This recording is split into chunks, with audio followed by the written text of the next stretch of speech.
So student, today we are going to continue the first chapter which we have started to learn from the last lecture. We have already discussed these points in last lecture. That is what we are going to learn from this chapter. Now let's go forward. So students, let's take some revision of last lecture. In the last lecture, we have learned that geography and history both are correlated subjects. Time, place, society and individuals are the four major pillars of history, but place is related to geographical condition. Some Indian festivals like Lori, Pongal, Bihu are examples of these four components. Also, we have learned how geographical conditions makes difference in humans' food, housing, occupations and clothing style. We learned about hilly region people and the people who lives in plains. Also, we learned how climate, rainfall, agricultural produce, flora, fauna helps human in his settlements and develop villages and towns, etc. Also, we have learned that how some conditions makes human to leave and go away from their villages, like degradation, drought, invasion or battles are the causes for the deserted villages and towns. So students, we live in India country. This is far and wide country. India got 7th rank by the area in the world. India has very versatile geographical features. Himalayas lay at the north side of the India. To the west of India there is Arabian Sea.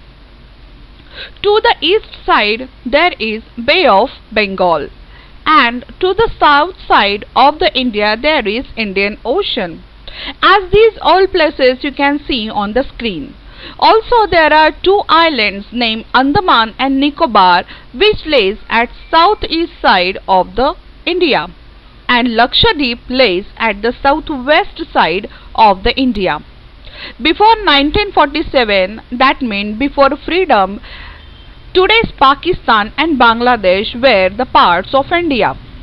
The six regions like the Himalayas, the plain of Sindhu, Ganga, Brahmaputra rivers, the Thar Desert, the Deccan Plateau, the coastal region and the islands in the seas are important when we learn Indian history. So students, the first important region is Himalaya. The Hindu Kush and Himalaya ranges have created an impenetrable wall on the northern side of the Indian subcontinent. This wall has separated the Indian subcontinent from the desert of Central Asia. However, there is a land route through the Khyber and Bolan passes in the Hindu Kush mountains. This route was connected to an ancient trade route.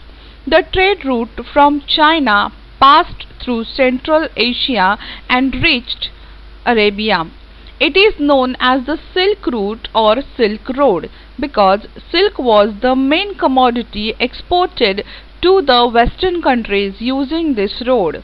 The route through the passes was used by many foreign invaders to enter ancient India. Many foreign travelers also came to India by this route. So students, the first main region is Himalayas.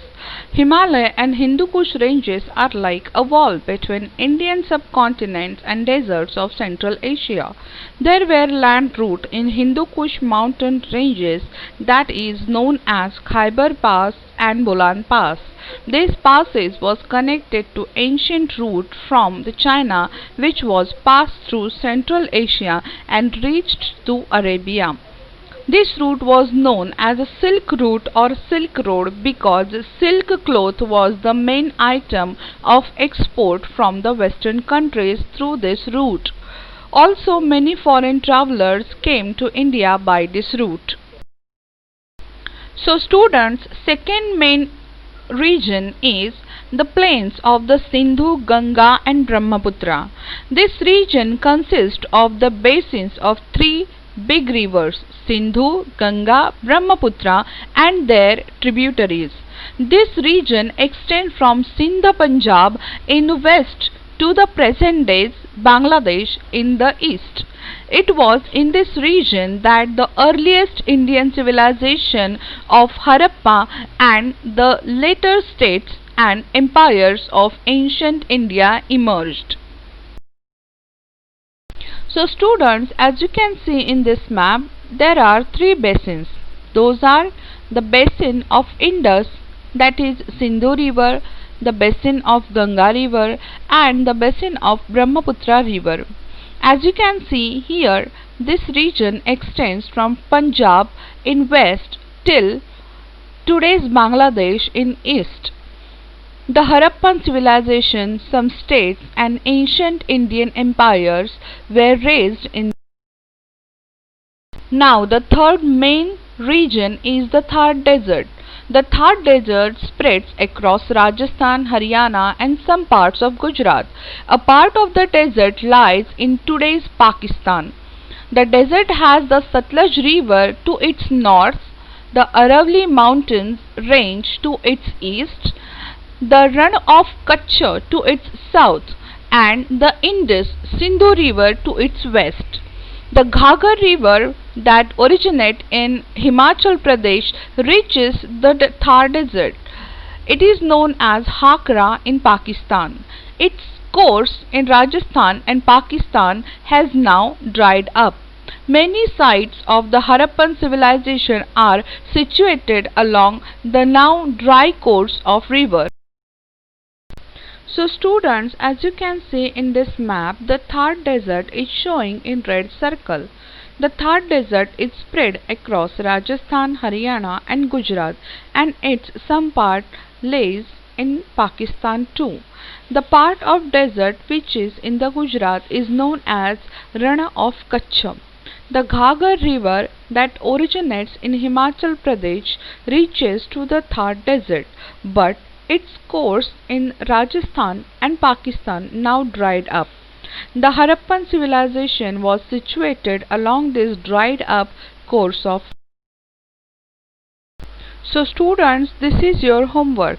Write down the information of Himalaya, Ganga River and the Thar Desert. Thank you for watching this audio visual presentation.